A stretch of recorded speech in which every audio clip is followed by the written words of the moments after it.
සුබ උදෑසනක් වේවා ඔබ සියලු දෙනාට. අද අඟහරුවාදා දින මාර්තු 18 වෙනි දින. මේ දිනවල සතාරික සමයට අපි ඇතුල් වෙලා ඉන්නේ උන්වහන්සේගේ දුක් ප්‍රාත්‍රිය සිහි කරමින් ඉන්නේ. නිසා අද දවසේ තියෙන මාතෘකාව හැටියට ඔබටත් මටත් මේ උදෑසන ස්වාමින් වහන්සේ කතා කරන්නේ දේව බය. ඔබට පේනවා මේ පරිසරය ගැන ඊටාම ලස්සන පරිසරයක්.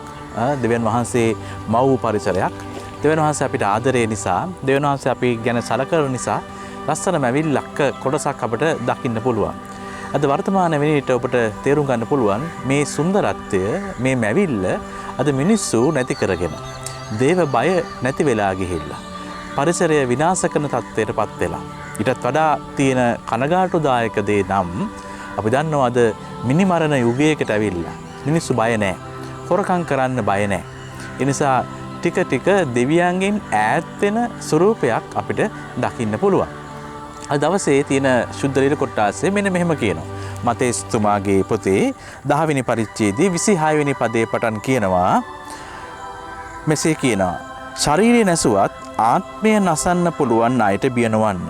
එහෙත් ආත්මය ශරීරයේද නිරෙහි විනාශ කරන්න පුළුවන් තැන් වහන්සේට බියවන්න. ගේ කුරුල්ලන් දෙදෙනෙකුට තුට්ටුවර විකුණුවා නොවේද? එහෙත් එන් එකෙක්වත් ඔබ පියන් වහන්සේ නොදැනුවත්ව බිබට නොවට එන්නේය. ඔබගේ හිස කේ සියල්ල පවා ගණන් කොට ඇත. බිය නොවන්න. ගේ කුරුල්ලන් රාශියට වඩා ඔබ අගනේය. අද ගොඩාක් මිනිස්සු බයයි.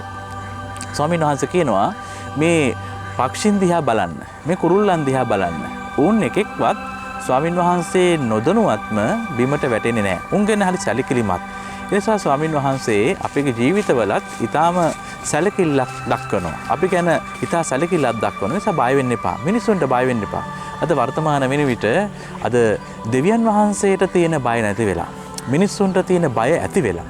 ඒ වගේම අපි දන්නවා මිනිස්සුන්ට සමහරගේ මිනිස්යන්ගේ ස්වරූපයට මිනිස්සු බයයි. මිනිස්යන්ගේ කටහඬට මිනිස්සු බයයි.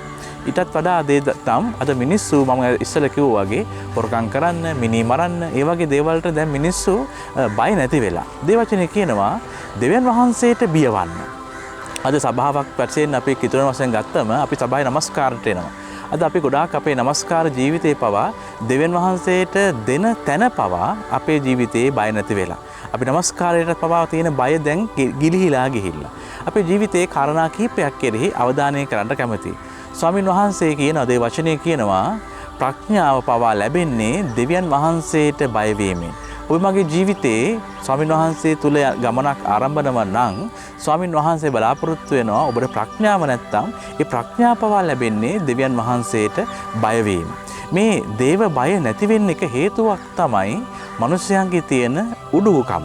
උඩුකම එන විට, අහංකාර එන විට දේව බය නැති වෙලා තිබෙනවා. හිතලා බලන්න, සමහර අය අපිට හිතෙන්න පුළුවන් අපිට තියෙන බලය, අපිට තියෙන ශක්තිය, අපිට තියෙන මිල මුදල්, ඒ වගේ අපිට ලැබෙන නායකත්වය අපි හිතනවා අපි තරම් මිනිස්සු කොහෙවත් නැහැ කියලා. ඒ නිසා අහංකාරයක් එනවා. ඉතා උඩුකමක් එනවා. දෙවියන් වහන්සේට බය නැහැ. කියන ප්‍රකාශයන් බය නැහැ. මිනිස්සුන්ව හෙලා දකින්න මිනිස්සු බය නැහැ. දවසක අපිට ගණන් දෙන්න ඕනේ කියන එක දේව බය නැති වෙලා ගිහිල්ලා. ඇයි සමහර හිතනවා අපිට සමාව තියෙනවා, අනුග්‍රහය තියෙනවා, උන්වහන්සේ අපිට ප්‍රේමණීයයි. ඒ නිසා මේ ගත කරන ජීවිත රටාව තුළ කිතුරුවන් අපි බොහෝ විට දෙවියන් වහන්සේන් ඈතට ගිහිල්ලා, දේව බය නැති වෙලා ගිහිල්ලා. මේ ලෙන්ත කාලේ හිතලා බලන්න. ගීතිකාකරුවා මෙන්න මෙහෙම කියනවා. දෙවියන් වහන්සේට බය වෙලා ඉන්නවා නම් ඔවුන් ආරක්ෂා කරනවා. කොහොමද? දේව බය ඇති දරුවන්ව ආරක්ෂා කරන්න උන්වහන්සේගේ දූතයන්ට අනදී තිබෙනවා. කොහොමද කරන්නේ? උන්වහන්සේ කියනවා උන්වහන්සේගේ දූතයන්ට අනදීර තිබෙනවා උන්වහන්සේ අපිව ආරක්ෂා කරන්න. දෙව්දූතයෙක් අපිත් එක්ක ගමන් කරන්න. උන්වහන්සේ කියනවා ඒක බලකොටුවක් වගේ. අපිව රැකගන්න උන්වහන්සේ සූදානම්. ඒ නිසා අපේ ආශිර්වාද වගේම ආරක්ෂාව ස්වාමින් වහන්සේගෙන් ලැබෙන දෙයක්. ඒ නිසා මේ ගෙවෙන හැම තප්පරයක් තුළ අපි සුද්ධව සිටිමු. ඒ වගේම උන්වහන්සේගේ පාමුල දේව බයෙන් ජීවත් වෙමු.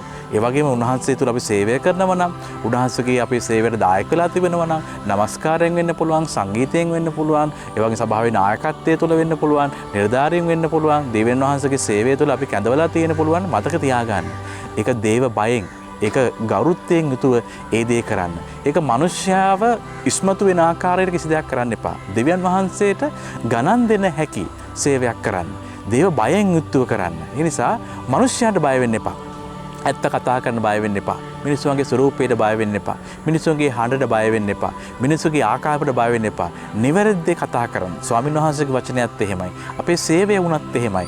දෙවියන් වහන්සේට බයෙන් යුක්තව ඒ කරන්න. මම ආරම්භයේ කිව්වා වගේ මේ මැවිල්ල දිහා බලන්න කොච්චර ලස්සනද. කොච්චර කුරුල්ල එහාට මෙහාට පියාඹනවද. මේ එකිනෙකවත් ස්වාමීන් වහන්සේ නොදනුවත්ව බිමට වැටෙන්නේ නැහැ. ඔබගේ මගේ ජීවිතේ ස්වාමීන් වහන්සේ නොදනුවත්ව මේ ගමන යන්නේ නැහැ. අපි ගැන හරි සැලකිරීමක්. ඒ නිසා අපි මොහොතක් හිතමු ස්වාමීන් වහන්සේගේ කරුණාව තුළ උන්වහන්සේට දේව බය දරුවෙක් ලෙස අපි ජීවත් වෙමු. ඒ විට අපිට පුළුවන්කම ලැබෙනවා උන්වහන්සේගේ දරුවෙක් ලෙස අපට ජීවත් වන්න. ඔබට ස්වාමීන් වහන්සේගේ ආශිර්වාදය, උන්වහන්සේගේ ආදරය ඔබ ඉගෙන කාට ලැබෙනසේක්වා. ඔබට යේසු පිටයි.